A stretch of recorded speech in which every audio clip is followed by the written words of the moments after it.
Plat nomor ini kan sesuatu yang bisa didiskusikan lah. Iya, bisa didiskusikan. Kalau misalnya ada kesepakatan bersama gimana nanti kedua pihak untuk saling berbagi pendapatan kan bisa juga. Sebenarnya kayak Jakarta dan Bekasi aja. Iya, itu. Bekasi itu kan platnya B. Iya. Jakarta platnya B.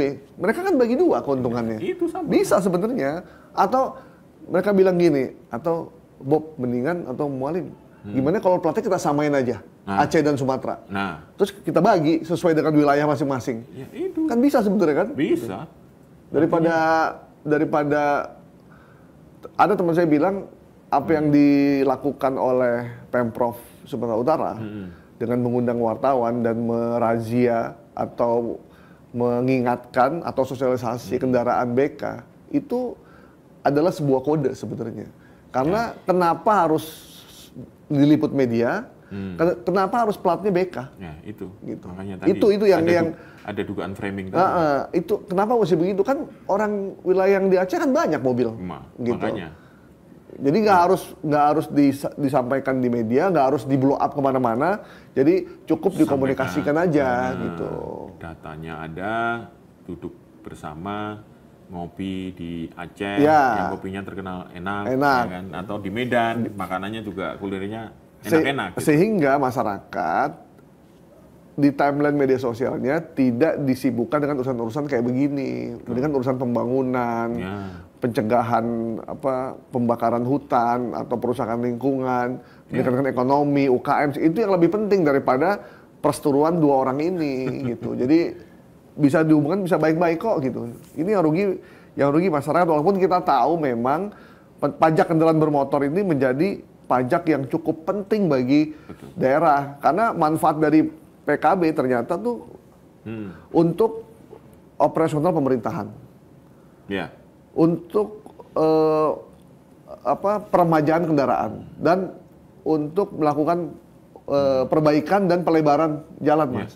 Jadi kalau pajak kendaraan ini tidak maksimal didapatkan memang akan menurun dan akan terhenti tuh pembangunan gitu. Belanja pegawai terutama. Belanja pegawai terutama. Jadi jangan sampai nanti nggak gajian pegawainya kan lucu juga nanti. Dengan jumlah kendaraan mencapai 7,9 juta ini itu potensi yang akan didapatkan oleh Sumatera Utara misalkan itu sangat besar. Berarti Sumatera kan kota industri, kota juga cukup besar, turisnya cukup banyak, dan kota yang salah satu kota Nielsen.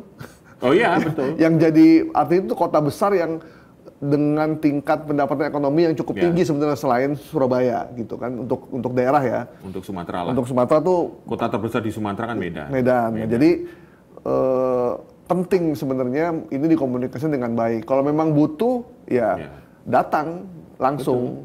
Gitu. Tapi memang mobil plat Aceh emang banyak Mas di Sumatera Utara. Dan itu wajar sih. Wajar, karena tempat perlintasan kan gitu. Sama dengan orang Jakarta kerjanya di Jakarta, tinggalnya di Bekasi, di Tangerang, di Depok gitu kan. Iya benar. Tapi platnya kan masih B semua ya. Masih B. Tapi ada sebagian yang kalau Bekasi itu F.